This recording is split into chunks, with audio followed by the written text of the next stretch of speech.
দান হচ্ছে একটা পাওয়ারফুল এবং ক্ষমতাধর ইবাদত। এরকম ইবাদত আর হয় না যেমন দান, এতটা পাওয়ারফুল। আল্লাহ রাসূল সাল্লাল্লাহু আলাইহি ওয়াসাল্লাম বলেছেন আস-সাদাকাতু বুরহান, দান হচ্ছে দলিল। দান হচ্ছে দলিল। যেমন যদি আমরা বলি যে এই বাড়িটা আমার, এই সম্পদ আমার, এই জমি আমার, প্রমাণ কি? দলিল। ঠিক তদ্রুপ জান্নাতে যে আপনি যাবেন এটার প্রমাণ কি? দান, সাদাকা। এটা হচ্ছে দলিল। দলিল হিসেবে কাজ করবে আপনার জন্য। আজকে জুমার খুতবার সংক্ষিপ্ত সময় আলোচনার বিষয় দান সাদাকা। দান সাদাকা মূলত একটা স্বতন্ত্র ইবাদত। আল্লাহ রাব্বুল আলামিন যতগুলো ইবাদত করতে বলেছেন মানুষকে, তার মধ্যে স্বতন্ত্র এবং পাওয়ারফুল একটা ইবাদত হচ্ছে দান সাদাকা। দান সাদাকা, সাদাকা হচ্ছে আরবি, আর বাংলা হচ্ছে দান। কাউকে কিছু দেওয়া, দান করা। যতগুলো ইবাদত আমরা করি আল্লাহ রাব্বুল আলামিনের জন্য, তার এই ইবাদতের মধ্যে এমন কিছু ইবাদত রয়েছে যেগুলোর স্বতন্ত্র পাওয়ার আছে, স্বতন্ত্র ক্ষমতা আছে। তার মধ্যে অন্যতম একটি হচ্ছে দান সাদাকা। দান হচ্ছে এমন একটা গুরুত্বপূর্ণ ইবাদত যেটা মানুষকে পবিত্র করে, মানুষকে কুলসতা থেকে পবিত্র করে, মুক্ত করে দেয় মানুষকে। আল্লাহ রাব্বুল আলামিন বলেছেন সূরা তাওবা 9 নম্বর সূরার 103 নম্বর আয়াত, খুয মিন আমওয়ালিহিম সাদাকাতান তুতাহহিরুহুম ওয়া তুযাক্কিহিম বিহা। হে নবী, আপনি তাদের থেকে সাদাকা গ্রহণ করেন, দান গ্রহণ করেন। তুতাহহিরুহুম বিহা ওয়া তুযাক্কিহিম, এই দানের মাধ্যমে তারা পবিত্র হবে এবং পরিষ্কার হবে। তাহলে দান হচ্ছে মানুষকে অন্যায় থেকে, পাপ, পঙ্কিলতা থেকে মুক্ত করে, পবিত্র করে। দানের গুরুত্ব এবং তাৎপর্য সম্পর্কে আল্লাহ রাসূল সাল্লাল্লাহু আলাইহি ওয়াসাল্লাম একাধিক হাদিসে উল্লেখ করেছেন এবং আল্লাহ রাব্বুল আলামিনের পবিত্র কোরআনের একাধিক জায়গায় এই বিষয়টাকে গুরুত্বের সাথে উল্লেখ করেছেন। আল্লাহ রাসূল সাল্লাল্লাহু আলাইহি ওয়াসাল্লাম বলেছেন দানের গুরুত্ব সম্পর্কে, সহিহ বুখারীর বর্ণনা, হাদিস নাম্বার 6563। আদি ইবনে হাতিম রাদিয়াল্লাহু তাআলা আনহু থেকে বর্ণিত, তিনি বলেন রাসূল সাল্লাল্লাহু আলাইহি ওয়াসাল্লাম বলেছেন ইত্তাকুন নার ওয়ালাউ বিশিক্কি তামরাতিন ফাইল্লাম ইয়াজিদ ফাবিকালিমাতিন তাইয়্যিবাতিন।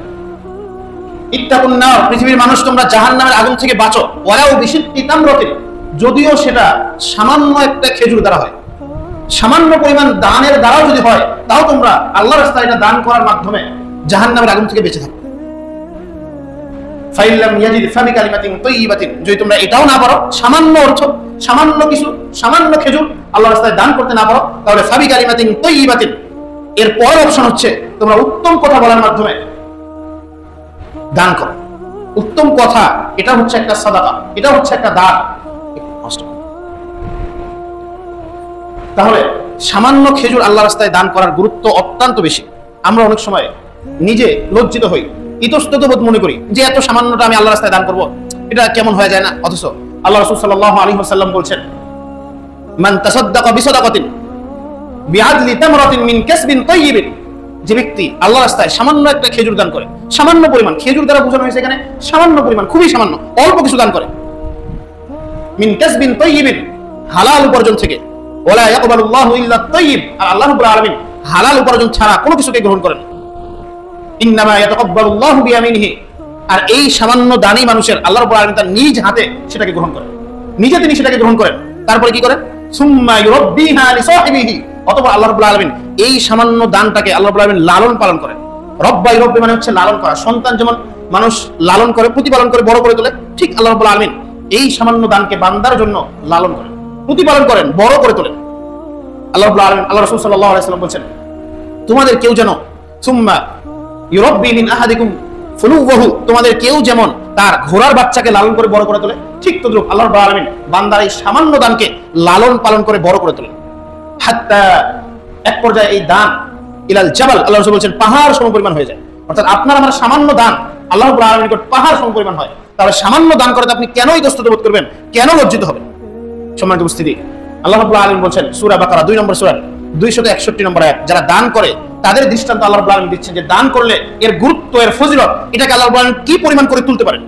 আল্লাহ রাব্বুল আলামিন বলেন মাসালুল লাযিনা ইউনফিকুনা আমওয়ালাহুম ফি সাবিলিল্লাহ, যারা আল্লাহ রাব্বুল আলামিনের রাস্তায় দান করে তাদের দৃষ্টান্ত হচ্ছে ইউনফিকুনা আমওয়ালাহুম ফি সাবিলিল্লাহ কামাসালি হাববাতিন, একটা শস্য দানা নেয়, একটা শীষের নেয়, কামাসালি হাব্বা, একটা শস্য দানা, আমবাদাত সাবআ সানাবিলা ফি কুল্লি সুমবুলাতিন মিয়াতু হাব্বা। আল্লাহ রাব্বুল আলামিন বলেন যারা আল্লাহর রাস্তায় দান করে তাদের উদাহরণ, তাদের দৃষ্টান্ত হচ্ছে একটা শস্য দানার নেয়। একটা শস্য দানা যেমন রোপণ করলে তার থেকে 60টা বীজ বের হয়, 60টা শীষ হয়, আল্লাহ রাব্বুল আলামিন বলেন এই 60টা শীষের আবার প্রত্যেকটা শীষে 100 করে শস্য দানা হয়। ঠিক তদ্রুপ যারা আল্লাহর রাস্তায় দান করে তাদের উদাহরণ হচ্ছে এমনটা যে যেন তারা সামান্য দান করে আল্লাহ রাব্বুল আলামিন থেকে অনেক অনেক অনেক কিছু নিয়ে নেয়।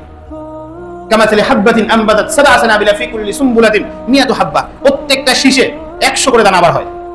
এভাবে বৃদ্ধি পেতে থাকে মানুষের দান। আল্লাহু ইউদাইফু লিমান ইয়াশা, আর আল্লাহ রাব্বুল আলামিন যাকে ইচ্ছা তাকে তো বৃদ্ধি করে দেন। আল্লাহু ওয়াসিউন আলিম, আল্লাহ রাব্বুল আলামিন হচ্ছে মহাদানশীল এবং প্রজ্ঞাবান। সম্মানিত উপস্থিতি, তাহলে সামান্য দান করতে, অল্প দান করতে আমাদের কেন বিবেকে বাঁধবে? কেন বাঁধে আমাদের বিবেকে? মূলত এখানে একটা কারণে আমাদের বিবেক নাড়া দেয়, বিবেকে বাঁধে যে এত সামান্য আমি দান করব। একটা কারণ, সেটা হচ্ছে রিয়া এবং লৌকিকতা। যদি লোক দেখানোর জন্য আমরা দান করি তাহলেই মূলত বিবেকে আমার বাধা দেয় যে আমি এত সামান্য দান করব, মানুষ কি বলবে, এত অল্প পরিমাণ দান করবো, মানুষ কি বলবে। না, সামান্য হোক আর অল্প হোক আর বেশি হোক সেটা দেখার বিষয় না, মূলত দেখার বিষয় হচ্ছে আপনি আল্লাহর রাস্তায় দান করছেন কি জন্য? আল্লাহ রাব্বুল আলামিনকে সন্তুষ্ট করার জন্য যদি দান করে থাকেন, এই দানটাকে আল্লাহ রাব্বুল আলামিন কবুল করেন এবং গ্রহণ করে নেন। সেটা সামান্য হোক আর বেশি হোক, সেটা অল্প হোক আর বেশি হোক, তাতে কিছু আসে যায় না। সম্মানিত উপস্থিতি, সূরা আল ইমরান 3 নম্বর সূরা 98 নম্বর আয়াত 4 নম্বর পারা 1 পৃষ্ঠা 1 নম্বর লাইনে আল্লাহ রাব্বুল আলামিন বলেন, লান তানালুল বিররা হাত্তা তুনফিকু মিম্মা তুহিব্বুন। লান তানালুল বিররা, মুফাসসির কারণগণ এই বিররা শব্দের তাফসীর করেছেন আয়াল জান্নাহ। লান তানালুল বিররা, তোমরা কখনোই বিররা মানে জান্নাতে পৌঁছতে পারবে না, হাত্তা তুনফিকু মিম্মা তুহিব্বুন, যতক্ষণ না তোমরা যেই জিনিসটাকে ভালোবাসো সেটাকে আল্লাহর রাস্তায় ব্যয় করবে। যেটাকে ভালোবাসেন সেটাকে যদি আল্লাহর রাস্তায় ব্যয় করতে না পারেন তাহলে কখনো কোশ্চিনকালেও জান্নাতে পৌঁছতে পারবেন। সম্মানিত উপস্থিতি, আল্লাহ রাসূল সাল্লাল্লাহু আলাইহি ওয়াসাল্লামকে জিজ্ঞাসা করা হলো, ইয়া রাসূলুল্লাহ আইয়ুস সাদাকাতি আযযামু আজর, সবচেয়ে উত্তম সাদাকা, সবচেয়ে আল্লাহ রাব্বুল আলামিনের নিকট ফজিলতপূর্ণ সাদাকা, সবচেয়ে নেকির সাদাকা, নেকির দান কোনটা? কোন দানটা সবচেয়ে বেশি নেকির? আল্লাহ রাসূল সাল্লাল্লাহু আলাইহি ওয়াসাল্লাম বলেন, সবচেয়ে নেকির দান হচ্ছে, সবচেয়ে গুরুত্বপূর্ণ সাদাকা হচ্ছে যখন মানুষের মাঝে 4টা অবস্থা থাকে, 4 অবস্থায় যখন আপনি দান করবেন তখন এই দানটা হবে আল্লাহ তাআলার নিকট সবচেয়ে সওয়াবের কাজ, সবচেয়ে নেকির দান।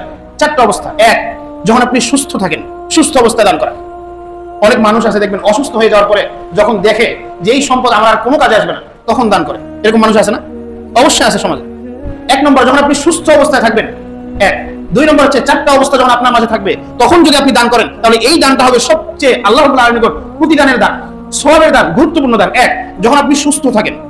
2, যখন আপনি সম্পদের লালসা করেন, সম্পদ আপনার আসুক, সম্পদ আপনি ইনকাম করবেন, সম্পদ আপনি উপার্জন করবেন, আরো যেন আপনার সম্পদ হয়, এরকম যখন আপনি চান, আপনি আশা করেন, যখন আপনি এর পিছনে ছোটাছুটি করেন। 3, যখন আপনি সম্পদ শেষ হয়ে যাওয়ার ভয় করেন, যে না জানি আমার থেকে সম্পদ শেষ হয়ে যাবে, এই ভয় যখন আপনার কাজ করে, যখন আপনি দান করার মাধ্যমে নিঃস্ব হয়ে যাওয়ার ভয় করেন, যে দান করলে নাকি আমার সম্পদ কমে গেল, এরকম যখন আপনি ভয় করেন, এই 4টা অবস্থা যখন আপনার মাঝে কাজ করে, এই সময় যদি আপনি দান করেন আল্লাহর রাস্তায়, তখন এই দানটা আল্লাহ রাব্বুল আলামিনের সবচেয়ে গুরুত্বপূর্ণ দান। তাহলে ওই আয়াত যেটা আল্লাহ রাব্বুল আলামিন বলে যে লান তানালুল বিররা হাত্তা তুনফিকু মিম্মা তুহিব্বুন, তোমরা জান্নাতে যেতে পারবে না যতক্ষণ না পর্যন্ত তোমরা যেটাকে ভালোবাসো সেটাকে দান করো। তাহলে 4টা অবস্থা আর এই আয়াতটা আপনি দেখেন, এই 4 অবস্থায় যখন আপনি দান করবেন তখন অবশ্যই আপনি আপনার সম্পদকে ভালোবাসেন, ভালোবাসা নিয়ে আপনি দান করতেছেন, তখন আপনি জান্নাতে বুঝতে পারবেন আল্লাহ রাব্বুল আলামিনের কথা মতো। সম্মানিত উপস্থিতি, দান হচ্ছে একটা পাওয়ারফুল এবং ক্ষমতাধর ইবাদত।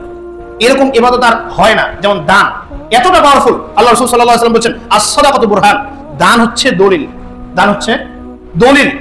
যেমন যদি আমরা বলি যে এই বাড়িটা আমার, এই সম্পদ আমার, এই জমি আমার, প্রমাণ কি? দলিল। ঠিক তদ্রুপ জান্নাতে যে আপনি যাবেন এটার প্রমাণ কি? দান, সাদাকা, এটা হচ্ছে দলিল। এটা দলিল হিসেবে কাজ করবে আপনার জন্য। আপনি যখন সাদাকা করবেন, দান করবেন, তখন এই দানটা আপনার জন্য দলিল হিসেবে কাজ করবে।